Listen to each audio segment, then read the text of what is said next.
This one, I don't really know as much about them, so you have to do a little bit more research. Yeah, no, I put too many hours in trying to figure it out. But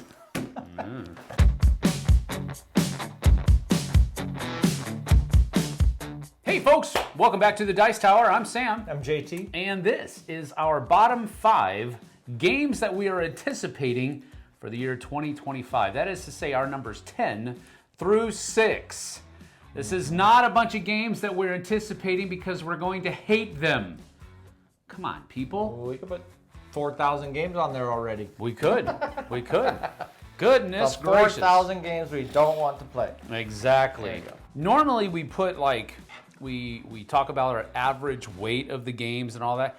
We didn't do any of that because some of these games don't even have that listed yet. I haven't played any of these games. No, I excluded anything that I'd played from 2025 so far. Well, I guess there's one game on my list. But I haven't played this version of the game. How's that? There were 18 pages of games to go through. 18. I went through every game. I looked at did? Every single one. Every single? I stopped at 10. I looked at every picture. And if I went in, it had to look good first. And then I had to hopefully have pictures first.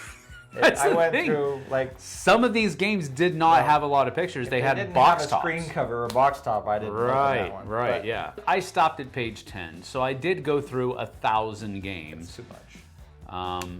And I did have a pretty considerable honorable mentions list as well. So, all right, let's go ahead and get to it. Number 10 coming up. Okay, number 10 from me was a game from Sweater Bear Games. That's a cool name. Sweater Bear. I like that name. It just sounds cool. I've never heard of them before. No. But this is a game that is called Camping Season. Okay. Don't judge me. Camping Season is one that I picked partially because Jessie really enjoys camping. She really enjoys camping. Like, she makes us go camping 1 week out of the year. Well, part of 1 week, but we have a camping trip scheduled every year, and I enjoy it. Don't get me wrong. This one is about managing your own campground. There you go. During camping season, you're trying to make the most money out of the people that are coming to your thing. It's a bag builder, so you have different kinds of guests that you're going to be, I guess, drafting or purchasing in some way, shape, or form into your bag, and then you're going to try to build up your campground so that you can, be the most efficient at getting the most money out of your guests. Huh. I really kind of like it. Huh? You gotta clean up the trash. Yeah, you've got the the more people that you have into your campground, the more maintenance you have to do. So it's that balancing act that's there. But I thought it was it looks like a cool theme. I've never seen this theme in a game before of managing your own campground. I think there's tons of games out there about camping. But I don't think I've seen anyone that you have to manage your own campground. So that's my number 10, Camping Season from Sweater Bear Games. I don't even remember looking at that one. I'm sure I did. My number 10 is on here for the sole reason of the name of the game. Uh-oh. And that is Don't Starve the Board Game from Raphael Pzinski and Glass Cannon Unplugged. Don't Starve the Board Game? Don't Starve is a video game.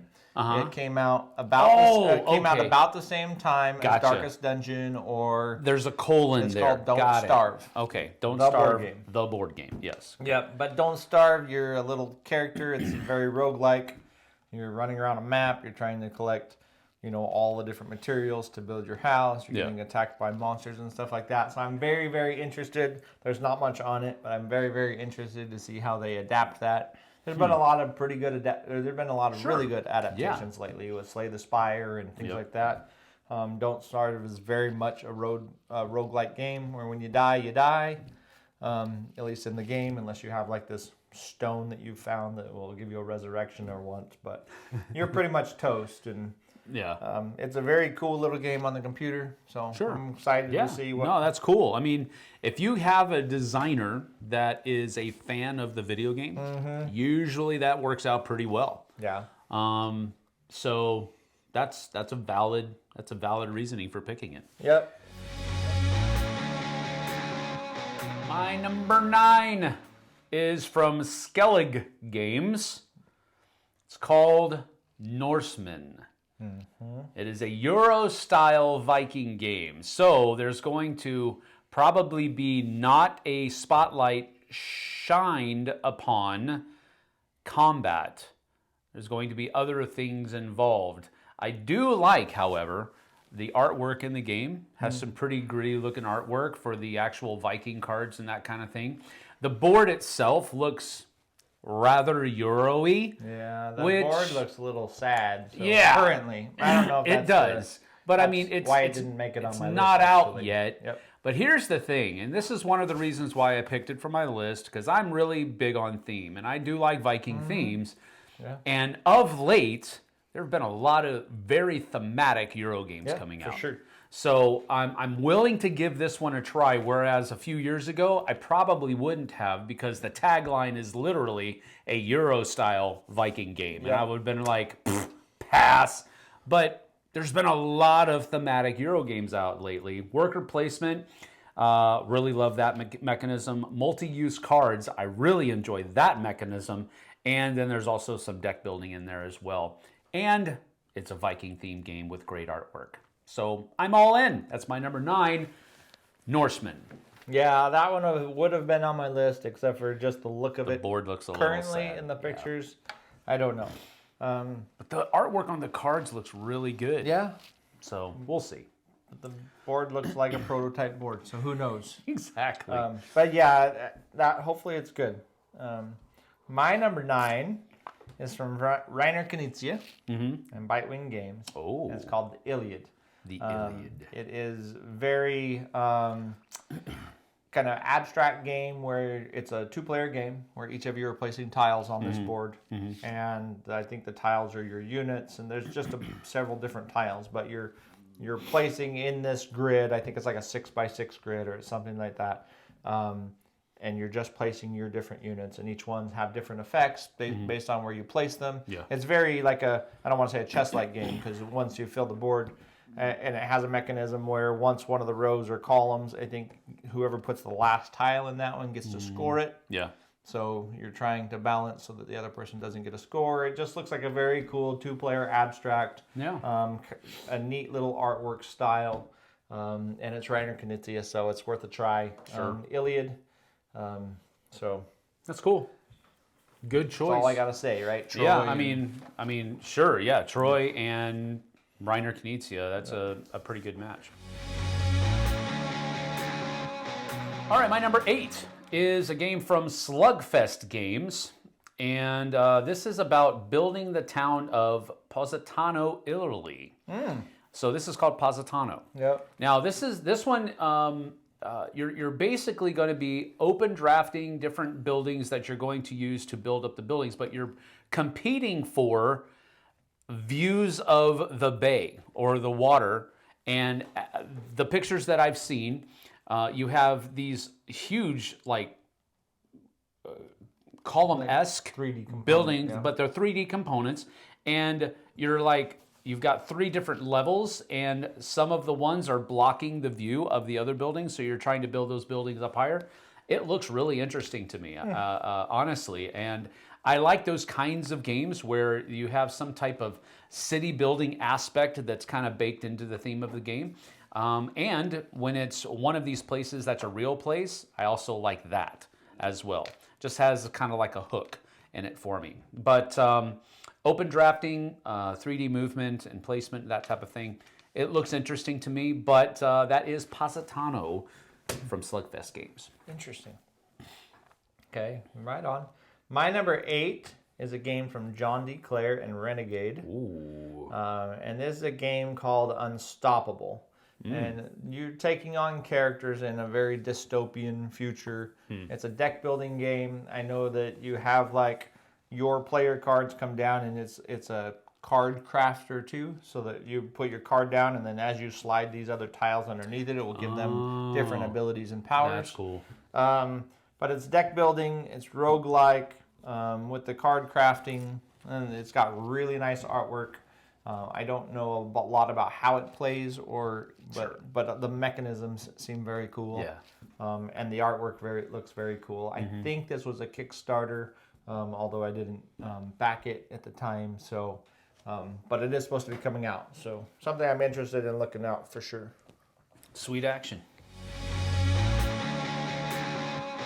All right, my number 7 is from a company called Lucrum Studios or Lucrum Games. And this is actually based in the same IP of another game that I've played that I really, really enjoyed. And honestly, it was the name of the IP that drew me to this first. I was really hoping that the same publisher was going to be taking care of it, but it's not. It's a different one. The other one is called Thorgal, the board game. This one's called Thorgal, the card game. Oh yeah, I saw this. So I'm really enjoying Thorgal, the board game. Really enjoying it. Now, how much of that is from the actual IP? I don't know. I really don't know because I'm not invested at all in the IP at all. Sure. But I really enjoy the mechanisms and I enjoy the context and the setting of the IP. I just don't have very much experience with it. So my interest in this game is based entirely upon how much I like the board game, which might not actually flesh out to me enjoying the card game, but I'm willing to give it a try.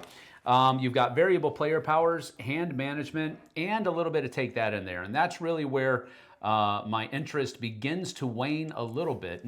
Doesn't go away, but I don't really like take that in games that much. But I'm wondering if, because what you're basically doing is you're taking on different factions within that IP, and you're trying to conquer and take over as many of the lands as possible with the card play and with the hand management and all that kind of stuff. So I'm wondering if the take that is like in combat, well, here, Sure. you know, that kind of stuff. I'm hoping that's what it is. We'll have to see, though. I am interested in trying this game out, though. It's number 7 for me, Thorgal, the card game from Lucrum Studios. Nice. I don't know anything about the IP whatsoever. I got to teach you that game again. I think you'll you like do. it. I haven't played it yet. My number 7, I don't even want to say these people's names because I would butcher them, and I apologize. But it is from Teetotum Game Studios, and it's a game called Restart. Teetotum. Teetotum? Yes. That's what I said. Yeah. Well, Teetotum. yeah, sure. Okay. But anyways, Go from ahead. Teetotum Game Studios, Vangelis Efitamo and What? Antonios Yiannopoulos. Where's JT and what have you done with him? Anyways, He's been taken. it's a game called Restart. And I'll tell you, as far as covers go of games, this is one of the coolest covers. It's just really beautiful, this Yeah. cover. I saw this one. But this, not only that, but it's an engine building game. But you have this dashboard that kind of turns up towards you, where your cards slot in and kind of stare at you like literally like a dash of a. Yeah. And then there's all kinds of tokens all over there. It's an engine builder. And basically in the game, you are time traveling to save humanity. You're traveling back in time. You're traveling back through to do whatever. It's a card. There's a lot of card play. It's a card game. Right. There's a ton of cards on the table. Yep. And it's an engine builder. So, but just the look of it, the way that it's put together, that's pretty exciting. I know you're hand managing event cards, and it says there's a little bit of push your luck into it. So, I mean, it's just really cool. That cover's gorgeous. Yep. And that dashboard's really neat. So, Yep. Absolutely. I'm excited to Good give it pick. a shot. It's a good pick. Crossover. A crossover. Nice. Restart. Restart. Teetotum cool, Games. dude. I gave it away. The only way I would have known that publisher's name is if I'd already picked it or seen That's it. fair. I thought you knew them. No, I don't. But I will say this: that cover is something else, man. I love really how they cool. worked the hourglass into the picture. I love that kind of artwork. And then I started clicking on the images of them taking their prototype out to different conventions, and wow, that looks like a cool looking game. Looks really neat. I love the way that looks, man. Time traveling to save humanity from a dystopian future. That's a great theme. I love that kind of stuff. And I've loved games in the past that have done that. Games like Time Stories, where you are traveling back into the past to fix different fractures in the timeline that have led to bad events and you're trying to repair all those things. I like that as a theme. There's dice rolling, set collection, in-game bonuses. Those are all mechanisms that I enjoy. And the look of the game, the table appeal, the theme, all of this are really packing into a game that I want to give a try. So, Teetotum Games, if you're listening, we're your huckleberries, buddy. That's right. That's fair. That's fair. That's my number 6, Restart. Nice. My number 6 takes me to my roots because it's called Dungeons and Dragons, Builders of Baldur's Gate. Builders of Baldur's Gate. Wow. Yeah. Holy alliteration, Batman. Matthew Dunstan and WizKids. Ooh, Matthew Dunstan. Oh. Yeah, city building. So you're going to be rebuilding, or you're going to be building Baldur's Gate. I know there's a bunch of tiles and a bunch of cards, it looks like. And you're going to be building city walls and gates and the markets and stuff in the city. At the same time, you're having to defend the city against, because Baldur's Gate is always under attack from something. Somebody's already fighting. And then you're also having to influence, and I'm not sure if it's by track, it's probably some kind of track influence or whatever else, but you're trying to influence the different factions, the Flaming Fist and, whoever else there is in Baldur's Gate. So just Dungeons and Dragons, a cool city builder. That's great. We just watched the latest Dungeons and Dragons movie. We watched it again. We love that movie so much. Yep. Such a great show. Such a great show. All right, that's a good pick. Well, hey, that is our bottom 5 games that we're looking forward to in the year 2025. We do have our top 5 games that we're looking forward to in 2025 coming up right now over on the Flipside. That's the channel where we usually put out content, so you can go right on over there using links in the description below to check that out. And while you're there, give us a like and subscribe. But hey, before you go over there, let us know here in the comments games that we may have missed, because we're always looking at that kind of stuff. We'll see you guys and gals on the flip side. Take care. See you later.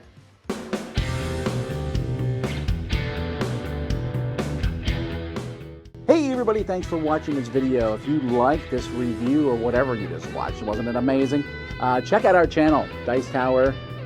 We have all kinds of things. We review games, we do top 10s, we play games live. It's all about board games, but especially the people who play them. Check out Dice Tower YouTube channel.